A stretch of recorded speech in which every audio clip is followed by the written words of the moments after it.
അങ്ങനെ ഫൈനലി നമ്മുടെ crude palm oil എല്ലാം റെഡി ആയി കേട്ടോ. ഇത് നോക്കിക്കേ,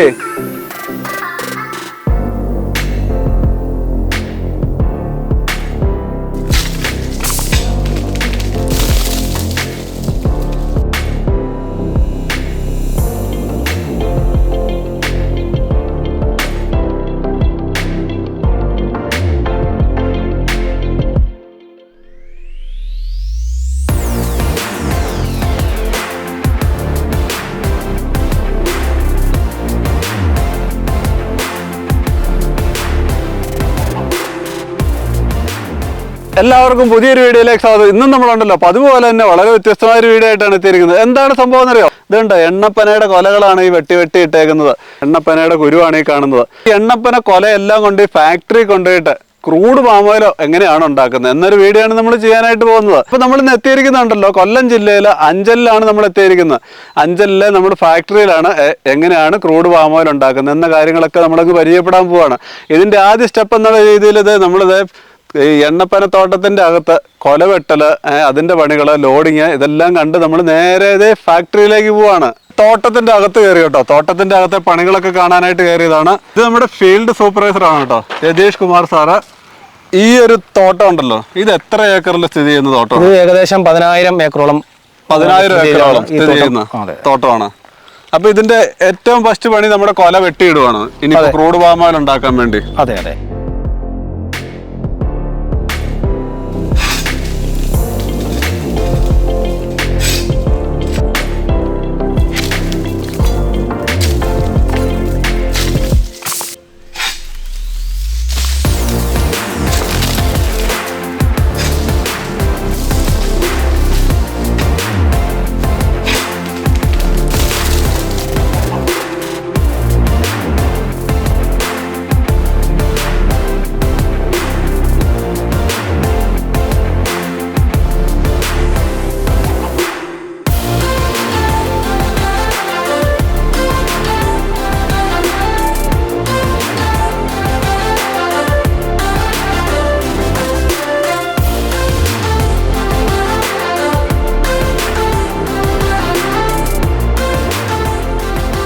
എണ്ണപ്പനയുടെ കൊലകൾ മൊത്തം ഇത് വെട്ടിയത് നമ്മളിത് കളക്ട് ചെയ്ത് ഇവിടെ എല്ലാം കൂട്ടി കേട്ടോ. നമ്മുടെ പണിക്കാരെല്ലാം ഇത് കൂട്ടി ഇവിടെ ഇട്ടേക്കുവാണ്. ഇതെന്തിനാണെന്നറിയാം ഇങ്ങനെ കൂട്ടിയിട്ടേക്കുന്നത്? ഇവിടെ ഈ ഒരു സ്പോട്ടുകളിലെല്ലാം ഇത് ലോറിന് വരും. ലോറി വന്നു കഴിഞ്ഞ് ഇതിനെല്ലാം ലോഡ് ചെയ്തുകൊണ്ട് നേരെ ക്രൂഡ് പാം ഓയിൽ ഉണ്ടാക്കുന്ന പ്രോസസ്സിംഗ് ആണ് ഇനി നമ്മൾ കമ്പനിക്കകത്ത് കാണാനായിട്ട് പോകുന്നത്.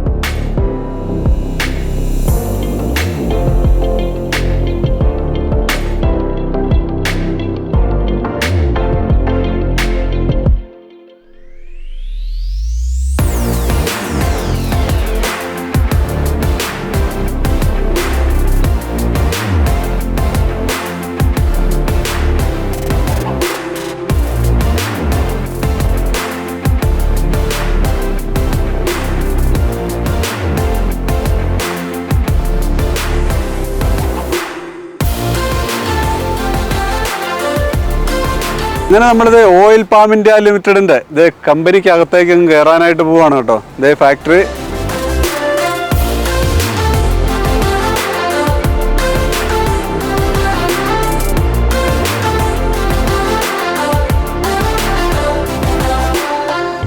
ഫാക്ടറിക്ക് അകത്ത് ഇതുണ്ടോ, വരുന്ന സമയത്ത് തന്നെ ഇതുണ്ടോ ഒരുപാട് കൊലകൾ ഇത് ലോറിക്കകത്ത് ഇത് വെയിറ്റ് ചെയ്ത് നിൽക്കുവാണ് കേട്ടോ, വന്ന ലോഡുകളൊക്കെ. ഇതാണ് നമ്മുടെ വെയിറ്റ് ബ്രിഡ്ജ്. അപ്പോൾ ഇതിലേക്ക് ലോറി കയറ്റി അങ്ങ് നിർത്തും. ഇതിലേക്ക് ലോറി കയറ്റി നിർത്തി കഴിഞ്ഞാൽ ഇതിൻ്റെ ടോട്ടൽ വെയിറ്റ് എടുക്കും. വെയിറ്റ് എടുത്തതിന് ശേഷം യാർഡിലേക്ക് ഈ പഴക്കൊലകൾ മൊത്തം ലോഡ് ചെയ്തിടുവാണ്.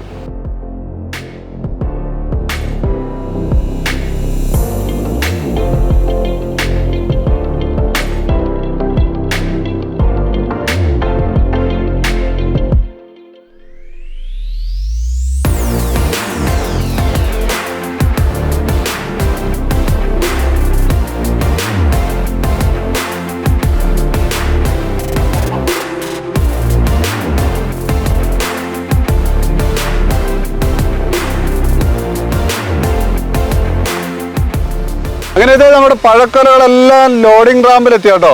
ഇത് അജയ് സാറാണ് ഇവിടുത്തെ പ്രൊഡക്ഷന്റെ സൂപ്പർവൈസർ അല്ലേ? പ്രൊഡക്ഷൻ സൂപ്പർവൈസർ ആണ്. ഓക്കെ. അപ്പൊ നമ്മുടെ ഈ റാമ്പിലെത്തിയ ഈ പഴക്കൊലകള് ഇനിയിപ്പോ എന്താണ് ചെയ്യുന്നത്? നമ്മൾ ഈ പഴക്കൊലകൾ ഇവിടെ എത്തുന്ന പഴക്കൊലകളിൽ നിന്ന് കൊലയായിട്ടാണ് എത്തുന്നത്. ഇതിന് ആദ്യമായിട്ട് നമുക്ക് പുഴുങ്ങണം. ഇപ്പൊ ഇത് യാർഡിൽ നിന്ന് ഇത് റാമ്പിലേക്ക് ഈ കൊലകളെ JCBക്ക് ഇത് മറിച്ചിടാനായിട്ട് അങ്ങ് പോവാണ്.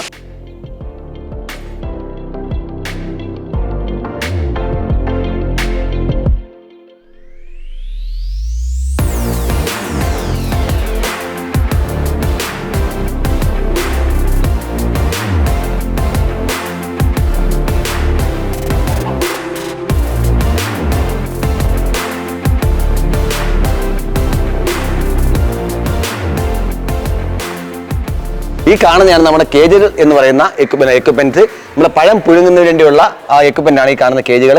ഏകദേശം നമ്മുടെ ട്രെയിനിന്റെ ബോഗികൾ പോലെയുള്ള എക്യുപ്മെന്റ് ആണ് ഇത്. ഇവിടെ നിന്ന് ഈ കേജുകൾ ഇവിടെ നിന്നും ഇങ്ങനെ നേരെ കൊണ്ടുവന്നിട്ട് നമ്മുടെ അവിടുത്തെ നമ്മുടെ ലോഡിംഗ് ഡാമിന്റെ താഴെ ഭാഗത്ത് കൊണ്ടിടും. അവിടെ നിന്നാണ് പഴങ്ങൾ നമ്മൾ നിറയ്ക്കുന്നത്.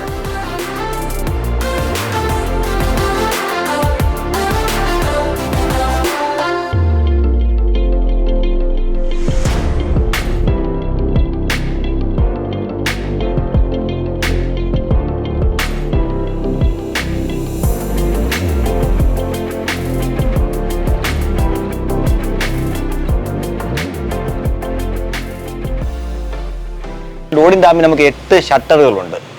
ആ ഷട്ടറുകളുടെ ഹൈഡ്രോളിക് സിസ്റ്റം ഉപയോഗിച്ചുകൊണ്ട് നമുക്ക് പൊക്കാൻ പറ്റും. ഷട്ടറുകൾ ഇങ്ങനെ ഒരു ഹൈഡ്രോളിക് സിസ്റ്റം ഉപയോഗിച്ചുകൊണ്ട് പൊക്കാൻ പറ്റും. അപ്പം ആ ഷട്ടറുടെ അടിഭാഗത്ത് നമ്മൾ കേജസ് എന്ന് പറയുന്ന ഒരു പാത്രങ്ങൾ, അത് പഴം പുഴുങ്ങാൻ വേണ്ടിയുള്ള പാത്രമാണ്. 4 വീലുള്ള ഒരു ട്രെയിനിൻ്റെ ബോഗികൾ പോലെയുള്ള വലിയ പാത്രങ്ങളാണെന്നുള്ളേ ഉള്ളൂ. ആ പാത്രങ്ങൾ കൊണ്ടുവന്ന് ഈ റാമ്പിൻ്റെ അടിയിലുള്ള ഷട്ടറിന് അടിയിട്ടിരിക്കും. ഷട്ടർ പൊക്കുമ്പോഴത്തേക്ക് ആ ലോഡിംഗ് ഡാമിലുള്ള പഴക്കുലകൾ താഴേക്ക് വീഴും. അങ്ങനെ ആ കേജുകൾ നിറയും. ഒരു കേജിനകത്ത് ഏകദേശം 5 ടണ്ണോളം പഴം കൊള്ളും.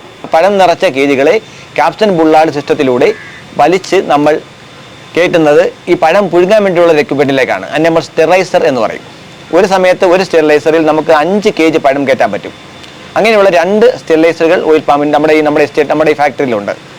അങ്ങനെ ഒരു സമയത്ത് നമുക്ക് 10 കേജ് പഴം നമുക്ക് ഒന്നിച്ച് പുഴുങ്ങിയെടുക്കാൻ പറ്റും.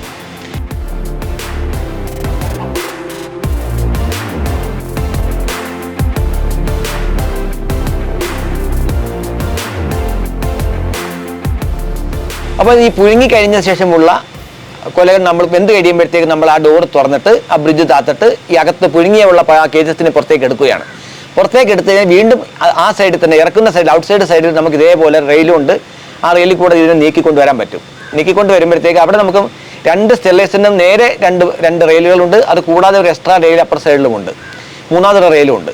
അപ്പോൾ ഈ റെയിലിൽ ഇങ്ങനെ കൊണ്ടുവരുന്ന കേജസിനെ നമ്മൾ ഒരു റെയിലിൽ നിന്ന് അടുത്ത റെയിലേക്ക് മാറ്റാൻ സംവിധാനമുണ്ട്. അതിന് നമ്മൾ ട്രാൻസ്ഫർ കാരിയർ എന്ന് പറയുന്ന സിസ്റ്റം 2 ലോഡിംഗ് ഡാമ്പിലുമുണ്ട്, നമ്മുടെ സ്റ്റെറിലൈസറിൻ്റെ ഈ സൈഡിലുമുണ്ട്, 2 സൈഡിലുമുണ്ട്. അപ്പം അങ്ങനെ പുഴുങ്ങിയ പഴത്തിനെ പുറത്തേക്ക് എടുത്തുകൊണ്ട് വന്നിട്ട് ആ ട്രാക്ക് മാറ്റിയിട്ട് 3ാമത്തെ ട്രാക്കിൽ കൊണ്ടുവരും. 3ാമത്തെ ട്രാക്കിൽ കൂടെ കയറ്റിക്കൊണ്ട് വരുമ്പോഴത്തേക്ക് അവിടെയാണ് നമുക്ക് അതേ കൂടെ കയറ്റിക്കൊണ്ട് വരുമ്പോഴത്തേക്ക് അവിടെ നമുക്കൊരു മെഷീനുണ്ട്. അതിനെ ടിപ്പർ എന്ന് പറയും. അത് നമ്മൾ 180 ഡിഗ്രിയിൽ ആൻറ്റി ക്ലോക്ക് വൈസിലും ക്ലോക്ക് വൈസിലും കറങ്ങാൻ കഴിവുള്ള ഒരു മെഷീനാണ്. അപ്പോൾ അതിനകത്ത് നമുക്ക് 1 കേജ് പഴം കയറ്റി വയ്ക്കാം. കയറ്റി വെച്ചിട്ട് ആ മെഷീനെ ഹൈഡ്രോളിക് മെഷീനാണ്. ഹൈഡ്രോളിക് മെഷീൻ ആ പമ്പ് ഓടിച്ചിട്ട് നമ്മൾ ഹൈഡ്രോളിക്കിന് ലിവർ തിരിക്കുമ്പോഴത്തേക്ക് അത് ഇങ്ങനെ കറങ്ങുമ്പോഴത്തേക്ക് അതിൽ 180 ഒറ്റയടിക്ക് അങ്ങ് കറക്കത്തില്ല. കാര്യം 5 ടൺ പഴമാണ് തിരിക്കുകയാണ്. ആ ഇരിക്കുന്ന പഴത്തിന് നമ്മൾ കുറച്ച് പറുക്കെ കറങ്ങി ഇങ്ങനെ ചരിക്കുമ്പോഴത്തേക്ക് അതിലുള്ള പഴം താഴേക്ക് വീഴും. അങ്ങനെ ഒരു 15 മിനിറ്റ് കൊണ്ട് ആ 5 ടൺ പഴത്തിന് നമ്മൾ കുറച്ചായിട്ട് താഴോട്ട് തട്ടി കൊടുക്കും. അങ്ങനെ താഴേക്ക് വീഴുന്ന ടിപ്പർ എന്ന് പറയുന്ന എക്യുപ്മെന്റിന് താഴേക്ക് വീഴുന്ന പഴം വന്ന് വീഴുന്നത് ഓടിക്കൊണ്ടിരിക്കുന്ന ഒരു കൺവെയറിലാണ്. ആ കൺവെയർ നമ്മൾ FFB കൺവെയർ എന്ന് പറയും. ഫ്രഷ് ഫ്രൂട്ട് ബഞ്ച് കൺവെയർ എന്നാണ് ഇതിൻ്റെ പേര്. ആ കൺവെയർ ഇങ്ങനെ ഓടിക്കൊണ്ടിരിക്കുകയാണ്.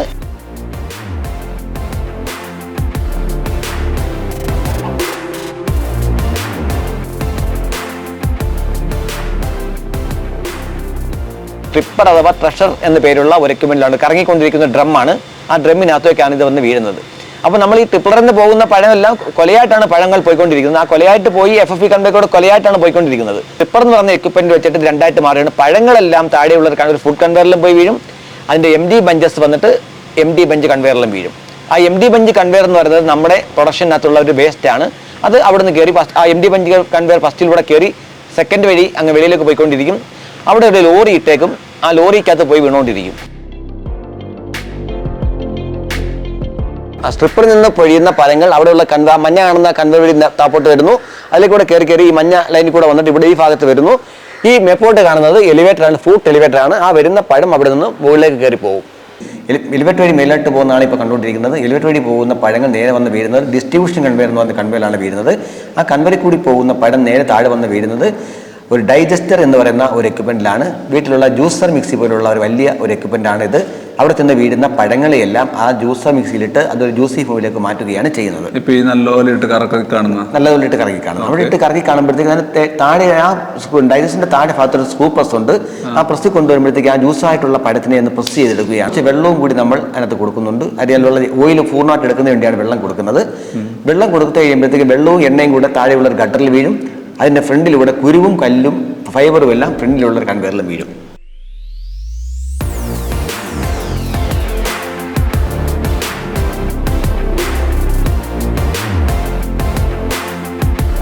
നമ്മൾ ആ ഫൈബർ പോയ ശേഷമുള്ള കുരു ഇതിങ്ങനെ പോളിഷ് ഡം എന്ന് പറഞ്ഞ ഡമ്മി വഴിയാണ് വരുന്നതാണ് കണ്ടത്. ആ പോളിഷ് ഡമ്മി കൂടെ വരുന്ന കുരു കറങ്ങുന്ന ഡമ്മി വഴി വന്നിട്ട് താഴേക്ക് വീഴുകയാണ്. ഈ ഒരു ഭാഗത്ത് വരുമ്പോഴത്തേക്ക് അതിലുള്ള കല്ലുകൾ താഴേക്ക് വീഴും. കാര്യം അവിടെ വെച്ച് ഒരു വെയിറ്റ് കൂടിയ സാധനം, അതൊരു ഡിസ്ട്രോ സിസ്റ്റമാണ്. കല്ല് താഴെ വീഴുകയും കുരു പൊങ്ങി മേലോട്ട് പോവുകയും ചെയ്യും.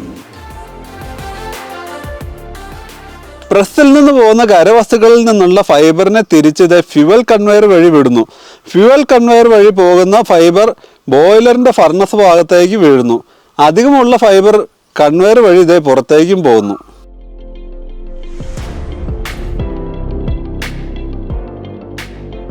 ഈ കാണുന്നത് സെൻട്രിഫ്യൂജ് ആണ്. അവിടുത്തെ സെൻട്രിഫ്യൂജ് വഴി സെപ്പറേഷൻ ചെയ്യുമ്പോഴത്തേക്ക് ആ ഓയിലുള്ള എല്ലാ വേസ്റ്റും നീക്കം ചെയ്യുകയാണ്. നീക്കം ചെയ്ത ശേഷമുള്ള വേസ്റ്റ് താഴെയുള്ള ഒരു ഗട്ടറിലേക്കും വീഴും, ഒരു ഓടയിലേക്കും വീഴും. നല്ല ഓയിൽ പൊങ്ങി മുകളിലിട്ടും പോകും.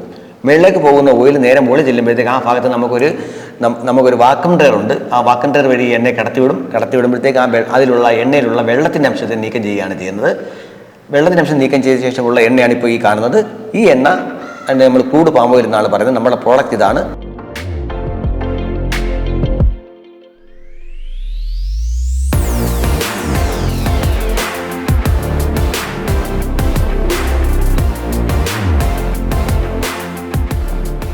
ഇപ്പോൾ ഈ എണ്ണയെ നമ്മൾ ഇവിടുന്ന് പമ്പ് ചെയ്തിട്ട് നമ്മുടെ സ്റ്റോറേജ് ടാങ്കിലേക്ക് വിടുകയാണ് ചെയ്യുന്നത്. വാക്വം ഡ്രയർ വഴി കടന്നു പോകുന്ന ഈ എണ്ണയെ നമ്മൾ അവിടെ നിന്നും നമ്മുടെ പുറത്തുള്ള സ്റ്റോറേജ് ടാങ്കിലേക്ക് കൊണ്ടുപോയി സംഭരിച്ചിടും. ഇപ്പോൾ ഇത് എണ്ണ വാങ്ങിക്കാൻ വേണ്ടിയുള്ള ആളുകൾ വരുമ്പോൾ, ബയേഴ്സ് വരുന്ന സമയത്ത് നമ്മൾ ആ സ്റ്റോറേജ് ടാങ്കിലുള്ള എണ്ണ അവർക്ക് അവിടെ നിന്ന് പമ്പ് ചെയ്ത് കൊടുക്കുകയാണ് ചെയ്യുന്നത്.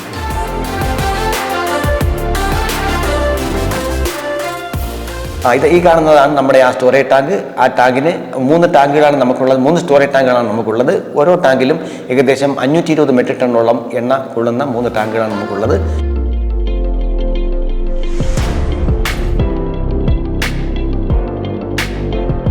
ഇതാണ് നമ്മുടെ കെണലോയിൽ എന്ന് പറയുന്ന പ്രോഡക്റ്റ്. ഇതാണ് നമ്മുടെ കുരു ആട്ടുമ്പോൾ കിട്ടുന്ന എണ്ണയാണിത്. ഏകദേശം വെളിച്ചെണ്ണയുടെ അതേ ക്വാളിറ്റിയുള്ള എണ്ണയാണ്. നല്ല കൂടിയ സോപ്പുകൾ ഉൽപ്പാദിപ്പിക്കുന്നതിനും സൗന്ദര്യവർദ്ധക വസ്തുക്കൾ ഉൽപ്പാദിപ്പിക്കുന്നതിനും ബിസ്ക്കറ്റൊക്കെ പൊരിക്കുന്നതിനൊക്കെ ഈ എണ്ണ ഉപയോഗിക്കാൻ പറ്റുന്നതാണ്. ഒരുപാട് വൈറ്റമിൻ ഇ ഒക്കെ ഉള്ള നല്ലൊരു പ്രോഡക്റ്റാണ് കെണൽ ഓയിൽ. ഈ കാണുന്നതാണ് നമ്മുടെ ടർബൈൻ. നമ്മുടെ ബോയിലറിൽ ഉൽപ്പാദിപ്പിക്കുന്ന സ്റ്റീം ഉപയോഗിച്ചിട്ടുകൊണ്ട് നമ്മൾ വൈദ്യുതി ഉൽപ്പാദിപ്പിക്കുന്നത് ഇവിടെയാണ്. ഫാക്ടറിയുടെ ആവശ്യത്തിനുള്ള വൈദ്യുതി നമ്മളിവിടെ ഉൽപ്പാദിപ്പിക്കുന്നുണ്ട്. സ്റ്റീം ഈ ലൈനിൽ കൂടെ കയറി സ്റ്റീം വന്നിട്ട് ഇതിനകത്ത് വന്നിട്ട് ഈ കേസിനകത്തുള്ള ഒരു ഫാനെ പിടിച്ച് കറക്കുകയാണ്. ഇതാണ് ടർബൈൻ എന്ന് പറയുന്ന എക്യുപ്മെന്റ്. ഈ കാണുന്നതാണ് എക്യുപ്മെന്റ്. ഇതിനുള്ളിലുള്ള ഫാനെ പിടിച്ച് ഹൈ സ്പീഡിൽ കറക്കും. 5000 RPM അത് കറങ്ങുമ്പോഴത്തേക്ക് ഇതിനെ കണക്ട് ചെയ്തുകൊണ്ട് നമുക്ക് ഇവിടെ ഒരു ആൾട്ടർനേറ്റർ ഉണ്ട്. ആൾട്ടർനേറ്റർ വലിയ ഡൈനാമയാണ്. ഈ ഡൈനാമോയും കറക്കും. ഇതിന് നമുക്ക് 1500 RPM കറങ്ങിയാൽ മതി. അതുകൊണ്ട് ഇതിനെ കൺവെർട്ട് ചെയ്യാൻ വേണ്ടി ഇടയ്ക്ക് ഒരു ഗിയർ ബോക്സും ഉണ്ട്. ഗിയർ ബോക്സിൽ കൺവെർട്ട് ചെയ്തിട്ട് ഈ ഡൈനാമയെ പിടിച്ച് കറക്കുകയാണ്. കറങ്ങുമ്പോഴത്തേക്ക് നമുക്ക് വൈദ്യുതി ഉൽപ്പാദിപ്പിക്കും. ആ വൈദ്യുതിയാണ് നമ്മുടെ ഫാക്ടറിയിൽ ഉപയോഗിക്കുന്നത്. നമ്മുടെ ഫാക്ടറിയുടെ ആവശ്യത്തിനുള്ള വൈദ്യുതി 630 കിലോ വാട്ട് വൈദ്യുതി നമുക്ക് ഇവിടെ നിന്നും ലഭിക്കുന്നുണ്ട്. അപ്പോൾ ഈ ടർബൈനെ കറക്കിയിട്ട് പോകുന്ന സ്റ്റീം വന്നിട്ട് ആ എക്യുപ്മെന്റിലേക്ക് സംഭരിച്ച് വയ്ക്കും. അവിടെ നിന്നാണ് നമ്മുടെ ഫാക്ടറിയുടെ ആവശ്യത്തിനുള്ള ഭാഗങ്ങളിലേക്കെല്ലാം സ്റ്റീം പോകുന്നത്. പഴം പുഴുങ്ങുന്നതിനും ടാങ്കുകളിലേക്കുള്ള സ്റ്റീം കൊടുക്കുന്നത് ആ ടാങ്കിൽ നിന്നാണ്. ഇപ്പോൾ ഇതിനെ നമ്മൾ ടർബൈനെ കറക്കിയിട്ട് വരുന്ന ബാക്ക് പ്രഷറായിട്ട് വരുന്ന സ്റ്റീമാണ് നമ്മൾ അക്യുമുലേറ്റർ സംഭരിച്ചിട്ട് നമ്മുടെ പ്ലാന്റിന്റെ വിവിധ ഭാഗങ്ങളിലേക്ക് കൊടുക്കുന്നത്, ആവശ്യത്തിന് വേണ്ടി കൊടുക്കുന്നത്. അങ്ങനെ ഫൈനലി ഇത് ക്രൂഡ് പാം ഓയിലൊക്കെ കിട്ടി കേട്ടോ. ഇത് ഒരു കുപ്പിക്കകത്ത് എടുത്തതാണ്. ഞാനിത് ബീക്കറിലേക്ക് ഒന്ന് ഒഴിച്ച് ഞാൻ കാട്ടാം കേട്ടോ. ഇതുണ്ടോ, ഇത് ബീക്കറിലേക്ക് ഒഴിക്കുമ്പോൾ ഇതിന്റെ കളറൊക്കെ നോക്കി ഉണ്ടോ. ഇതൊരു ചുമപ്പും മഞ്ഞ കളറും എല്ലാം കൂടെ മിക്സ് ചെയ്തല്ല ഒരു കളറാണ്. കുരു ആട്ടിയെടുക്കുമ്പോൾ ഉണ്ടല്ലോ, ഇത് കെർണൽ ഓയിലും അതുപോലെ തന്നെ അതിന്റെ പിണ്ണാക്കുമാണ് കിട്ടുന്നത്. ഇത് സോപ്പ് നിർമ്മാണം അങ്ങനെയുള്ള ഓരോ കാര്യങ്ങൾക്കാണ് ഇത് ഉപയോഗിക്കുന്നത്. അതിൻ്റെ അകത്തുനിന്ന് കിട്ടുന്ന പിണ്ണാക്കാണിത്. ഇതുണ്ടോ, ഇത് കാലിത്തീറ്റയ്ക്ക് അതുപോലെ തന്നെ വളങ്ങൾ ഉണ്ടാക്കാൻ അങ്ങനെയൊക്കെയുള്ള കാര്യങ്ങൾക്കാണ് ഉപയോഗിക്കുന്നത്. ഇത് ഏറ്റവും ലാസ്റ്റ് ഉണ്ടോ, ഇതുണ്ടോ, ഏറ്റവും ലാസ്റ്റ് ഏറ്റവും വേസ്റ്റിൽ നിന്ന് കിട്ടുന്ന ഒരു സാധനമാണ്. ഇതിന്റെ പേരാണ് പാം ഫാറ്റി ആസിഡ് ഡിസ്റ്റിലേറ്റ്. ഇത് സോപ്പ് നിർമ്മാണം അങ്ങനെയുള്ള ഓരോ കാര്യങ്ങൾക്ക് വേണ്ടിയൊക്കെ ഇത് ഉപയോഗിക്കുന്നുണ്ട്.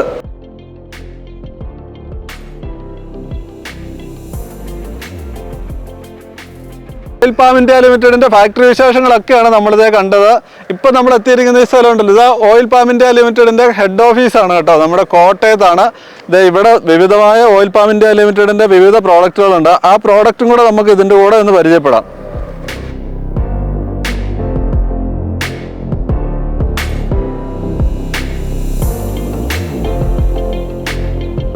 ഓയിൽ പാം ഇന്ത്യ ലിമിറ്റഡിന്റെ ഇത് തേനാട്ടോ, ഇത് കേട്ടോ ബോട്ടിലാക്കിയ തേനാണ്.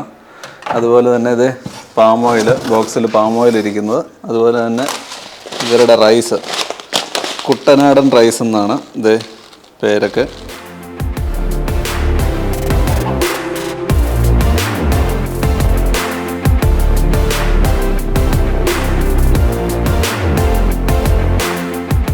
ഓയിൽ പാം ഇന്ത്യ ലിമിറ്റഡിന്റെ പ്രോഡക്റ്റുകളൊക്കെ പരിചയപ്പെട്ടല്ലോ. നമ്മൾ ഈ ഒരു വീഡിയോ ഷൂട്ട് ചെയ്തത് പല സമയങ്ങളിലായിട്ടാണ് കേട്ടോ ഈ ഒരു വീഡിയോ നമ്മളിത് ഷൂട്ട് ചെയ്തെടുത്തത്. ക്രൂഡ് പാം ഓയിലിനെ ഇനി ഫുള്ള് പ്രോസസ്സ് ചെയ്ത് പാം ഓയിൽ ആക്കുന്ന പ്രോസസ്സിങ് നമ്മളിത് വേറെ ഏതെങ്കിലും ഒരു കമ്പനിയിൽ നമ്മളിത് പ്ലാൻ ചെയ്യുന്നുണ്ട്. അത് ഞാൻ നിങ്ങളിലേക്ക് എത്തിക്കാമെന്ന് പ്രതീക്ഷിക്കുന്നു. അതുപോലെ തന്നെ നമ്മുടെ ഓയിൽ പാം ഇന്ത്യ ലിമിറ്റഡുമായിട്ട് ഇത് കോൺടാക്ട് ചെയ്യേണ്ട കോൺടാക്റ്റും ഡീറ്റെയിൽസും കാര്യങ്ങളൊക്കെ നമ്മളിത് ഡിസ്ക്രിപ്ഷനിൽ കൊടുക്കുന്നതാണ്. ആവശ്യമുള്ളവർ ഇത് കയറുക, ചെക്ക് ചെയ്യുക. അപ്പം എങ്ങനെയാണ് ക്രൂഡ് പാം ഓയിൽ ഉണ്ടാക്കുന്നതെന്ന് നിങ്ങൾക്ക് മനസ്സിലായല്ലോ. ഇതുപോലെ വ്യത്യസ്തമായ വീഡിയോ ആയിട്ട് നമ്മൾ വീണ്ടും എത്തുന്നതാണ്. വീഡിയോ ഇഷ്ടമായി നിങ്ങൾ ലൈക്ക് ചെയ്യുക, കമൻറ്റ് ചെയ്യുക, സബ്സ്ക്രൈബ് ചെയ്യുക.